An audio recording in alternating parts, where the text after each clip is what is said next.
Something quietly unusual happened at Sandringham on an otherwise unremarkable morning. The kind of thing that, if you were not paying close attention, you might easily miss. The grounds were still. The countryside around Wood Farm Cottage was calm, and then a car turned through the gates. It did not belong to a friend. It did not belong to a family member. The person who stepped out of that vehicle was Richard Fitzalan Howard, the Lord Chamberlain, and if that name does not immediately tell you everything, let this sink in for a moment.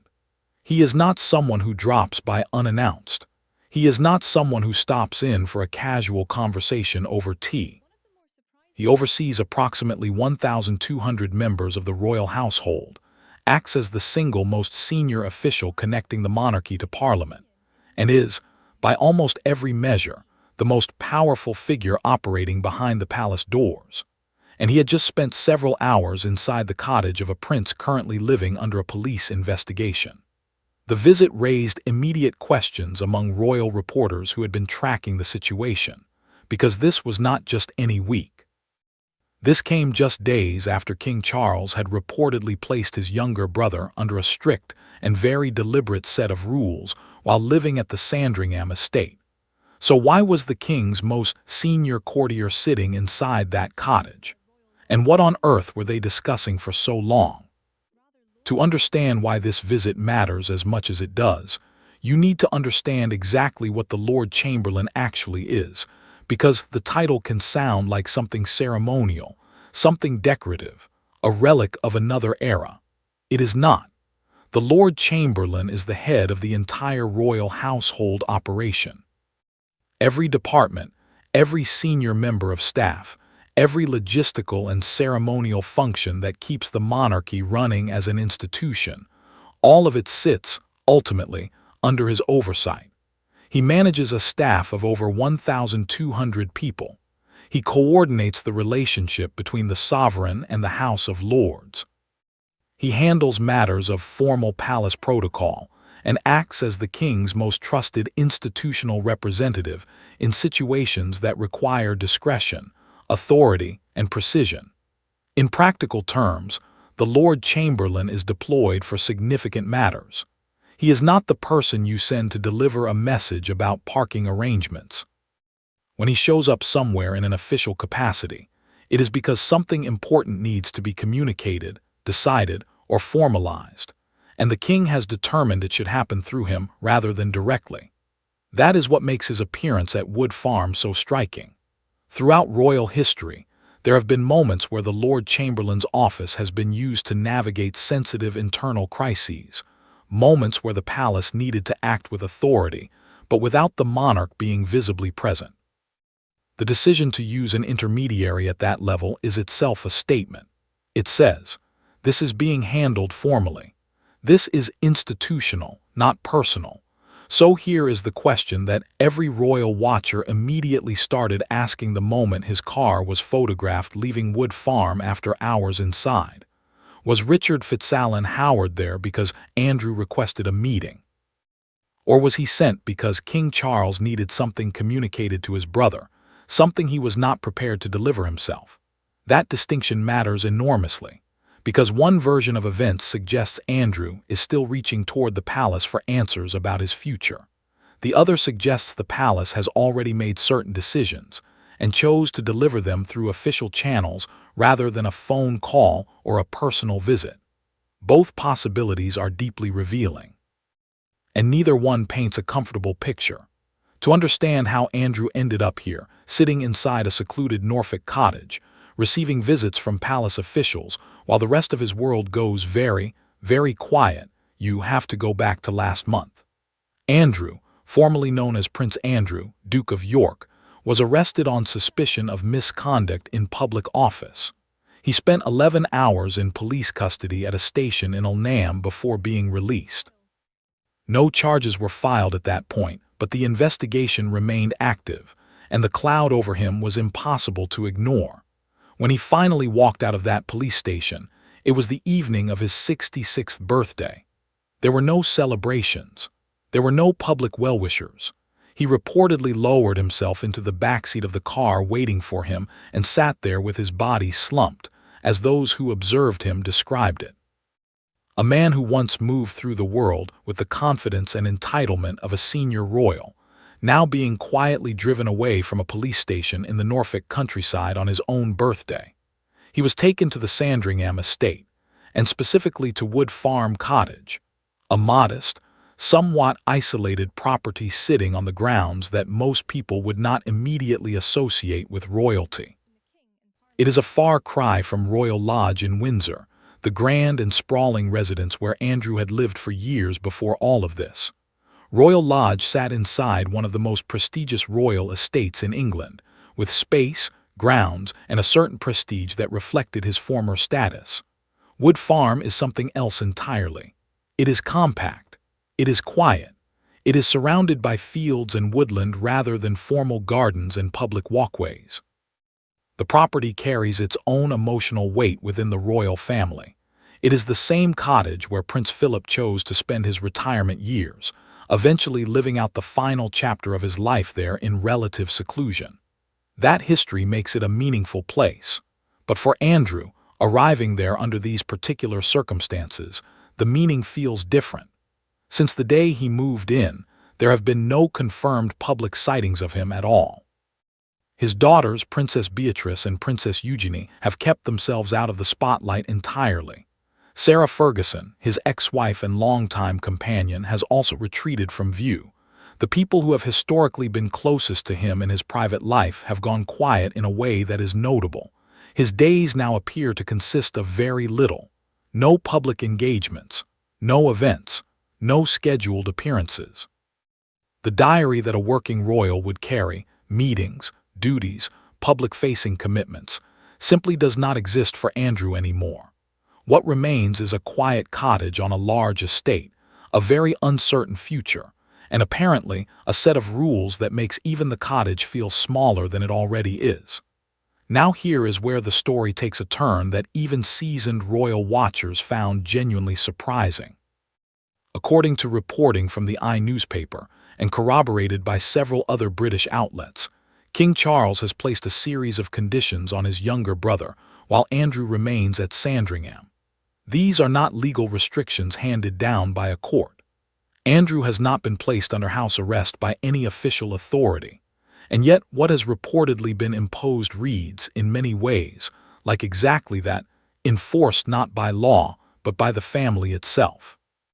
The first condition reportedly involves horse riding. This one perhaps sounds trivial at first glance, but consider the context.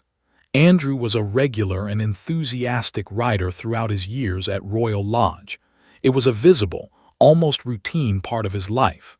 Being told that he may not ride around the Sandringham estate right now is not about logistics. It is about optics. With an active police investigation ongoing, the image of a prince cantering freely and leisurely across royal grounds would generate headlines and public reactions that the palace clearly has no interest in inviting. The second reported condition goes considerably further.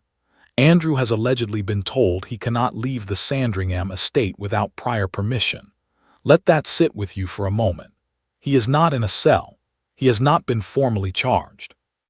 And yet the grounds of the estate have effectively become the boundary of his permitted world, not because a judge ordered it, but because his own brother, the reigning monarch, has decided this is how it should be.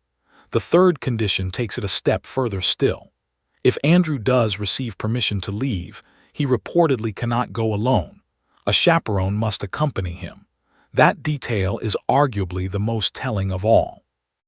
It suggests a level of distrust, or at minimum, a concern about judgment that goes well beyond routine caution. It implies the palace believes Andrew, left entirely to his own devices, might do or say something that creates a new problem. The institution is not simply managing his public image. It is managing him. And then there is the fourth reported condition, which circles back directly to the Lord Chamberlain's visit.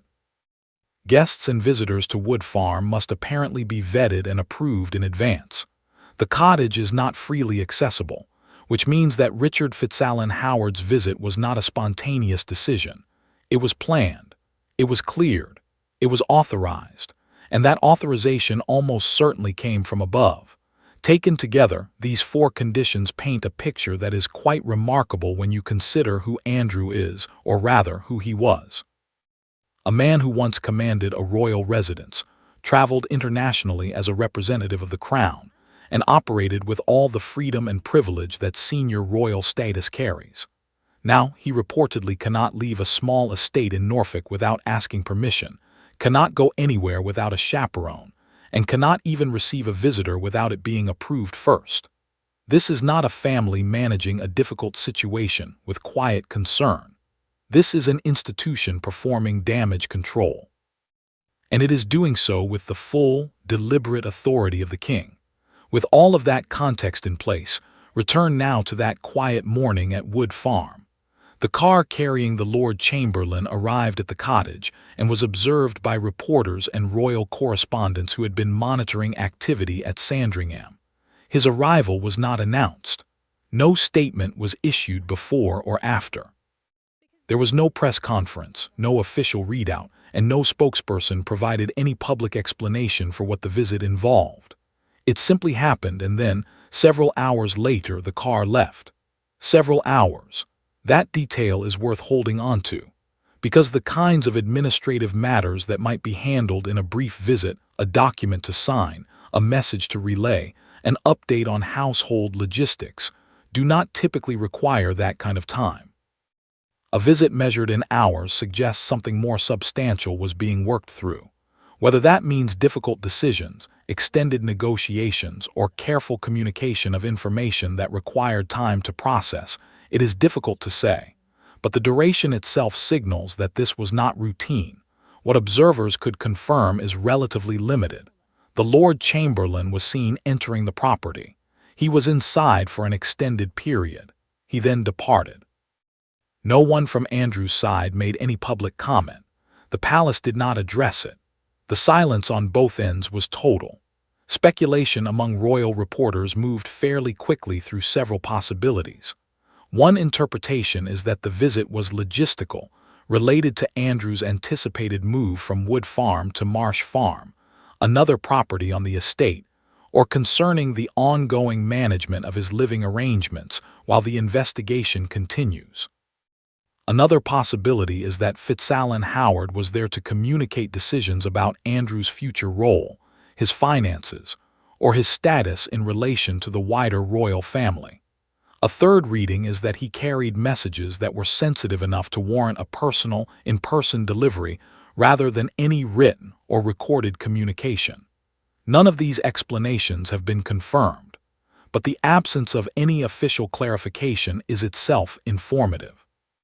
When palace officials want to say something, they find a way to say it. When they say nothing, it is usually because what happened is not something they want examined too closely.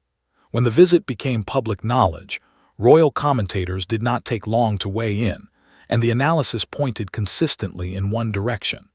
Jenny Bond, a former BBC royal correspondent with decades of experience covering the monarchy from the inside, offered what many considered the most credible interpretation.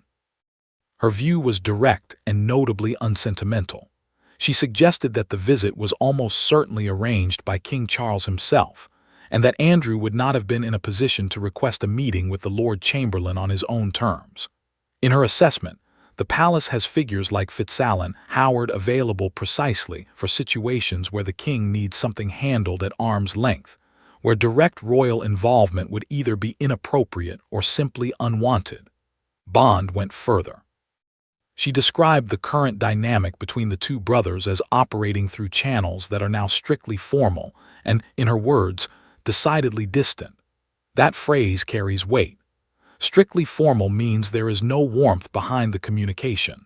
There is no informality, no personal dimension, no sense that Charles and Andrew are still operating as brothers in any meaningful way. Decidedly distant means that distance is not accidental. It has been chosen, maintained deliberately, and reinforced through every interaction, including this one. Other royal analysts echoed that reading. Several commentators noted that the use of such a senior official for what could theoretically have been handled by a lower-ranking aide is itself a message. It signals that the king wants Andrew to understand exactly how seriously this situation is being treated. Sending the Lord Chamberlain does not leave room for ambiguity. It is not the kind of visit you receive and then dismiss. It is the kind of visit that reminds you, in the most formal possible terms, exactly where you stand.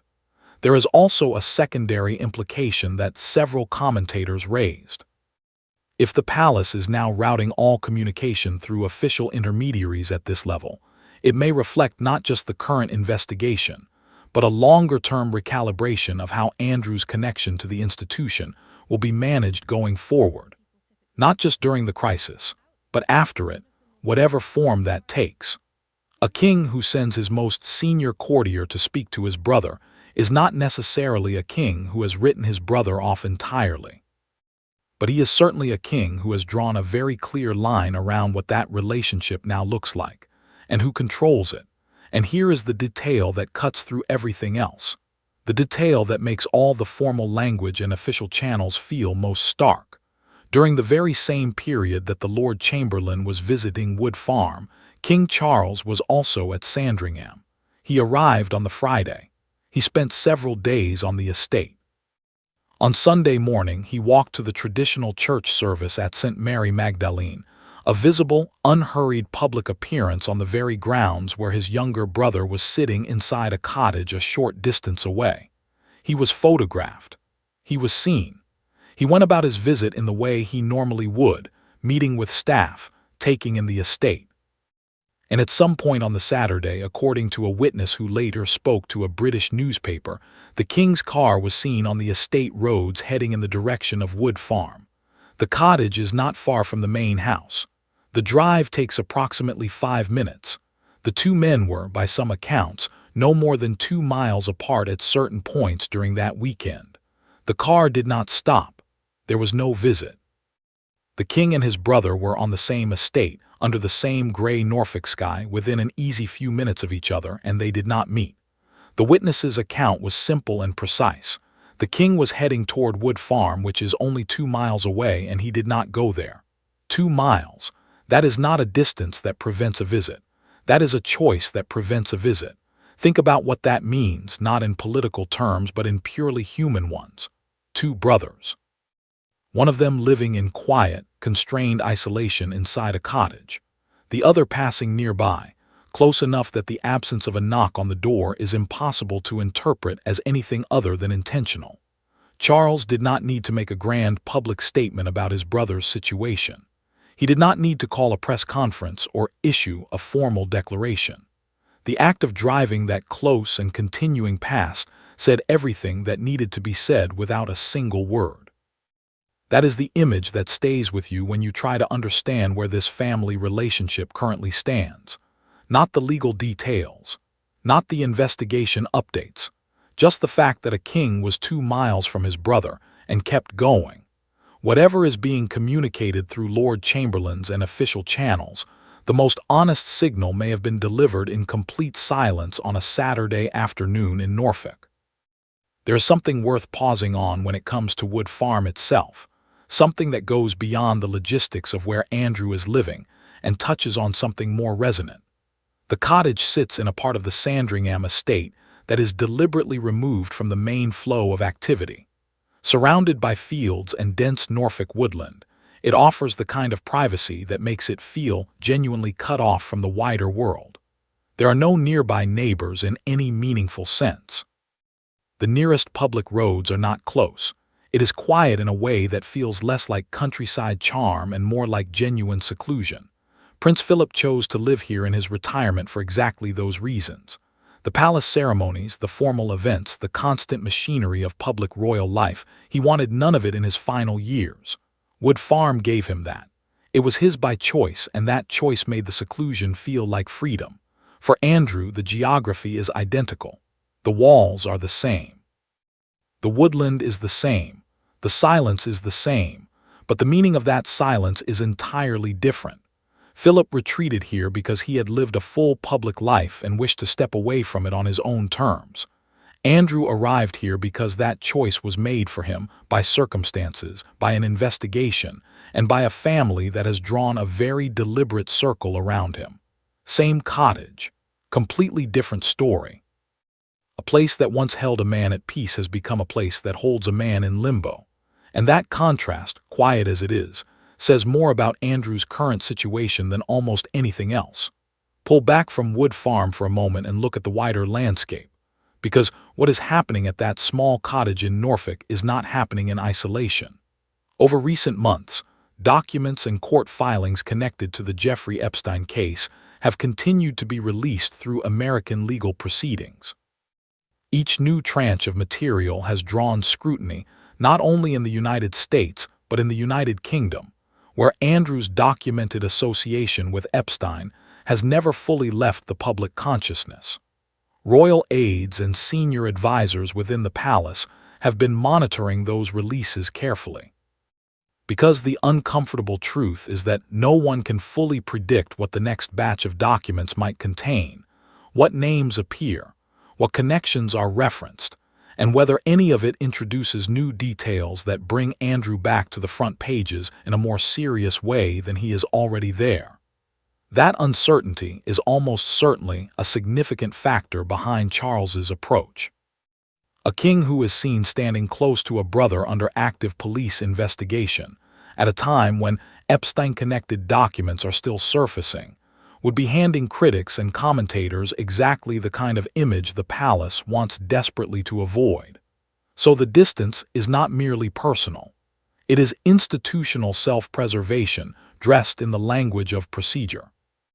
Senior aides are said to be operating with contingency thinking, preparing responses and positions for multiple possible outcomes depending on how both the British investigation and the ongoing American legal proceedings develop. That kind of preparation does not happen around a situation expected to resolve itself quietly.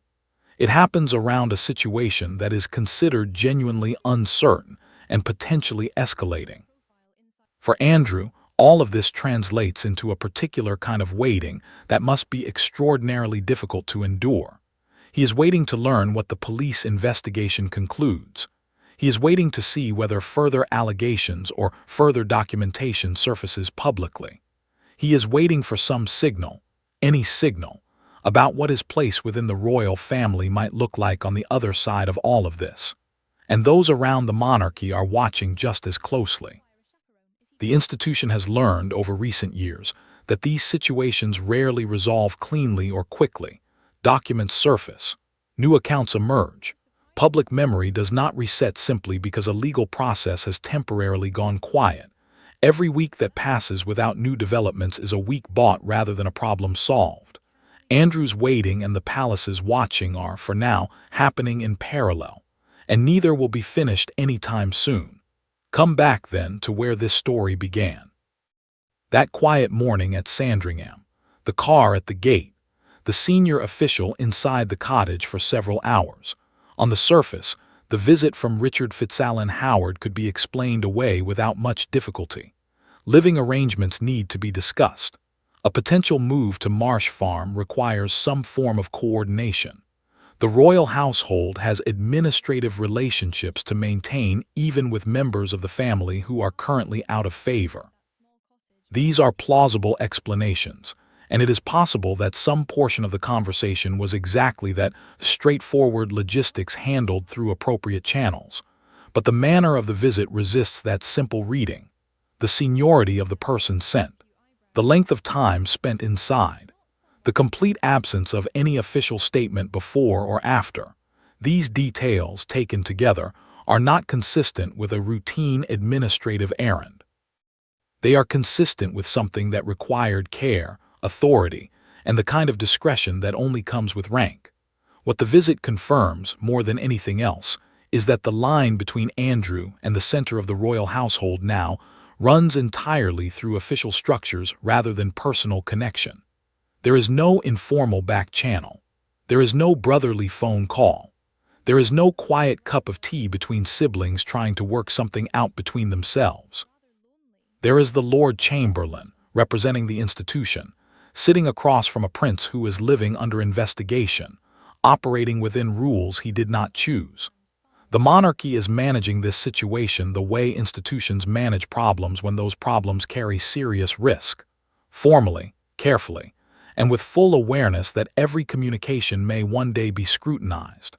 As long as the investigation continues, that careful approach is unlikely to soften.